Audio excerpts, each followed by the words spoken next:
Assalamualaikum warahmatullahi wabarakatuh. Perkenalkan, kami dari kelompok 10 Statistik Inferensial.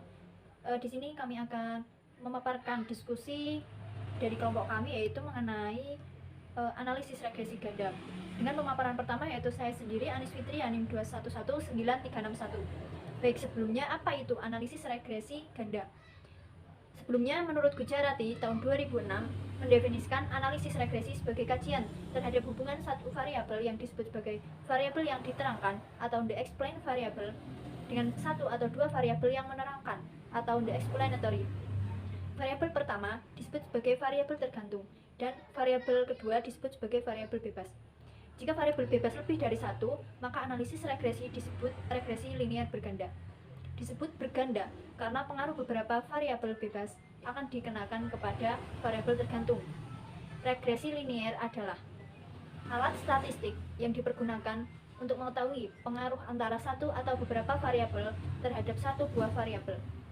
Variabel yang mempengaruhi sering disebut dengan variabel bebas, variabel independen atau variabel penjelas.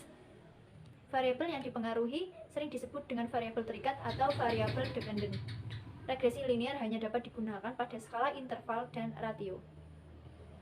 Analisis regresi berganda yaitu pengembangan dari analisis regresi linear sederhana di mana terdapat lebih dari satu variabel independen X. Analisis ini digunakan untuk melihat jumlah variabel independen X1, X2, dan seterusnya terhadap variabel dependen Y berdasarkan nilai variabel-variabel independen X1, X2, dan seterusnya. Lalu apa perbedaan regresi sederhana dengan regresi berganda ini? Ya, ini perbedaannya itu terletak pada jumlah variabel bebasnya. Dimana jika dalam regresi sederhana, jumlah variabel bebas yang digunakan untuk memprediksi variabel tergantung hanya satu. Maka regresi berganda jumlah variabel bebas yang digunakan untuk memprediksi variabel tergantung lebih dari satu. Dalam regresi berganda, seluruh variabel bebas dimasukkan ke dalam perhitungan regresi serentak. Dengan demikian diperoleh persamaan regresi guna memprediksi variabel terikat dengan memasukkan secara serentak serangkaian variabel bebas. Dalam persamaan regresi dihasilkan konstanta dan koefisien regresi bagi masing-masing variabel bebas. Sudah dijelaskan dalam makalah, yaitu Y sama dengan beta X plus E, dimana keterangan Y sama dengan variabel dependen, beta sama dengan parameter, X sama dengan variabel independen, dan E di sini error. Lalu pola-pola hubungan regresi ganda. Yang pertama yaitu masing-masing variabel bebas berdiri sendiri dalam mempengaruhi variabel terikat.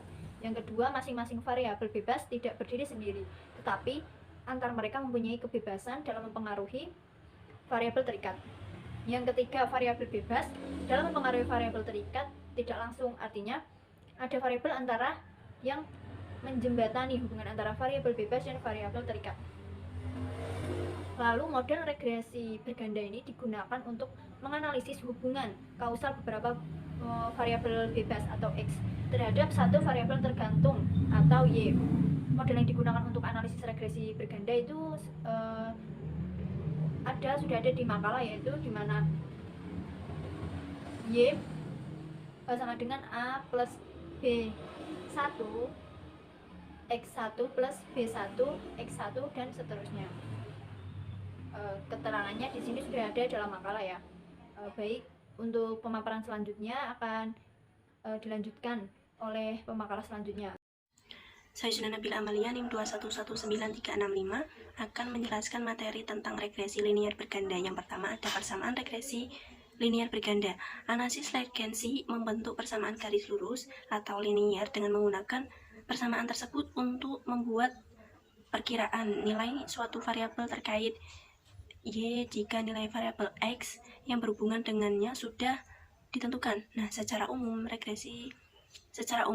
persamaan regresi di mana variabel terikat Y merupakan nilai yang diprediksi atau diperkirakan. Maka persamaannya A, persamaan regresi dua variabel bebas seperti Y sama dengan A plus B1 kali X1 plus B2 kali X2.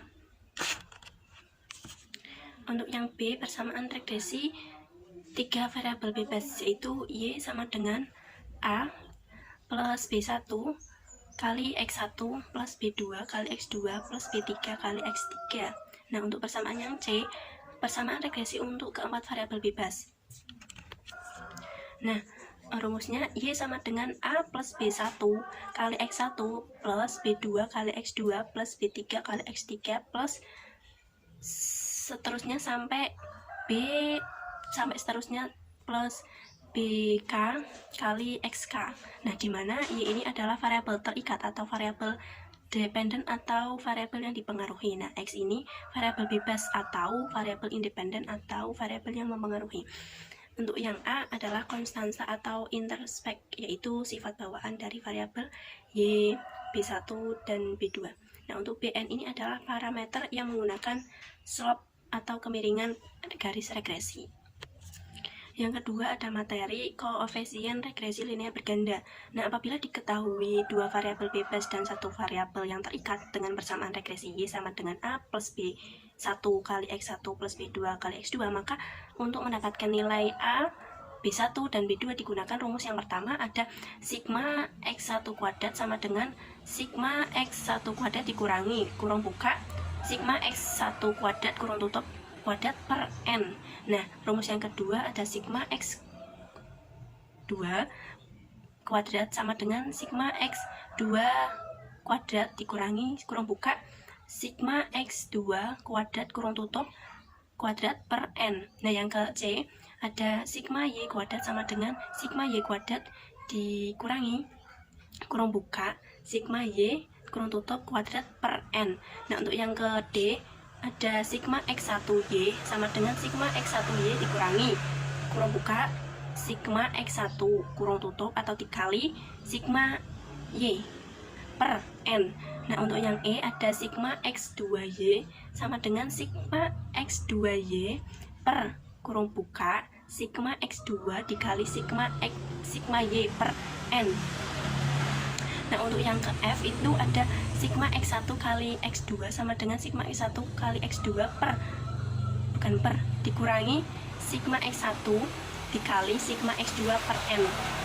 Nah, untuk yang G ada Y sama dengan sigma Y per N. Nah, untuk yang H ada X1 sama dengan sigma X1 per N. Untuk yang I ada sigma 2 sama dengan sigma X2 per N. Nah, nilai koefisien regresi yaitu B1 sama dengan sigma X2 kuadrat dikurangi dikali sigma X1Y dikurangi sigma X1 kali X1 dikali sigma X2Y per sigma X1 kuadrat dikali sigma X2 kuadrat per dikurangi sigma X1 dikali X2 kuadrat. Nah, untuk yang B2 rumusnya sigma X1 kuadrat dikali sigma X2Y dikurangi sigma X1 kali X2 dikali sigma X1Y per sigma X1 kuadrat dikali sigma X12 kuadrat per kurangi sigma X1 dikali X2 kuadrat. Untuk yang A ada Y dikurangi B1 dikali X1 dikurangi B2 dikali X2. Untuk memudahkan perhitungan, maka digunakan tabel pembantu untuk memudahkannya. Sekian dari saya. Perkenalkan, nama saya Laili Fitriani, NIM 2119376. Di sini akan bahas apa itu variabel X dan variabel Y. Cara garis besar, variabel penelitian dibagi menjadi dua macam, yaitu variabel bebas dan variabel terikat. Banyak para ahli yang telah mengemukakan pendapatnya mengenai definisi variabel. Macam-macam pengertian variabel menurut definisi para ahli antara lain sebagai berikut. Yang pertama, menurut Sutrisno Hadi, pengertian variabel adalah objek penelitian yang bervariasi. Contohnya ukuran tinggi manusia yang divariasikan menjadi tingkatan umur, kelamin, serta lokasi tempat tinggal manusia tersebut. Menurut Tia Mutiara, pengertian variabel adalah sesuatu yang menjadi fokus perhatian yang memberikan pengaruh dan mempunyai nilai. Kemudian ada menurut Sugiarto, pengertian variabel adalah karakter yang dapat diobservasi dari unit amatan yang merupakan suatu pengenal atau atribut dari sekelompok objek. Maksud dari variabel tersebut adalah terjadinya variasi antara objek yang satu dengan objek yang lainnya dalam kelompok tertentu. Variabel independen atau variabel bebas adalah variabel yang mempengaruhi atau sebab perubahan timbulnya variabel terikat. Variabel independen disebut juga dengan variabel perlakuan, kausa, risiko, variabel stimulus, variabel pengaruh, treatment, dan variabel bebas. Dapat dikatakan variabel bebas karena dapat mempengaruhi variabel lainnya. Pengertian variabel terikat atau variabel Y. Variabel terikat adalah suatu variabel yang dapat berubah karena pengaruh variabel bebas. Variabel terikat sering disebut juga dengan variabel terpengaruh atau independen, tergantung, efek, tak bebas, dan disingkat dengan nama variabel Y. Kenalkan, nama saya Sul Hasania, NIM 2119377. Di sini saya akan menjelaskan tentang hubungan variabel bebas dengan variabel terikat. Hubungan tersebut memiliki 3 hubungan seperti hubungan asimetris, hubungan simetris, dan hubungan timbal balik. Yang pertama, mari kita jelaskan tentang hubungan asimetris. Hubungan asimetris antar variabel penelitian adalah hubungan antara satu variabel dengan beberapa variabel bebas atau dengan variabel terikat. Ada 2 jenis hubungan asimetris, yaitu sebagai berikut. Yang pertama, hubungan variabel bivariat. Hubungan variabel bivariat adalah hubungan antar 2 variabel. Contohnya adalah hubungan antara kecerdasan intelektual dengan prestasi belajar siswa. Kecerdasan intelektual adalah variabel bebasnya, atau dapat kita simbolkan dengan X, dan prestasi belajar adalah variabel terikat yang kita simbolkan pakai Y. Yang kedua, hubungan variabel multivariat. Hubungan variabel multivariat adalah hubungan antara 3 variabel atau lebih. Contohnya adalah hubungan antara kecerdasan intelektual, kecerdasan emosional, dan motivasi belajar dengan prestasi belajar. Variabel bebasnya adalah kecerdasan intelektual yang kita simbolkan dengan X1. Kecerdasan emosional kita simbolkan dengan X2, dan motivasi belajar yang kita simbolkan menjadi X3, sedangkan variabel terikatnya adalah prestasi belajar yang kita simbolkan dengan Y. Yang kedua yaitu hubungan simetris.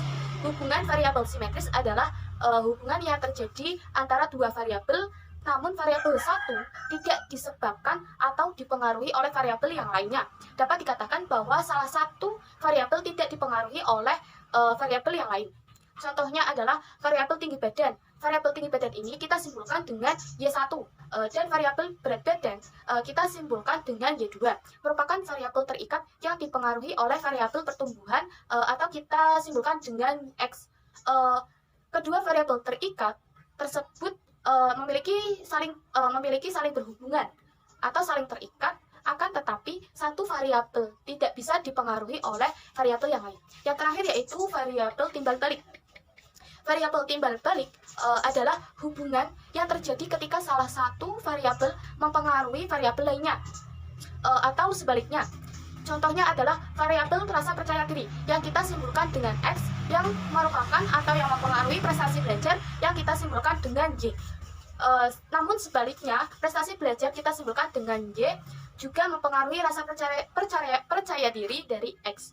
Sekian dari saya, itu merupakan materi yang terakhir dari kelompok kami. Sekian, wassalamualaikum warahmatullahi wabarakatuh.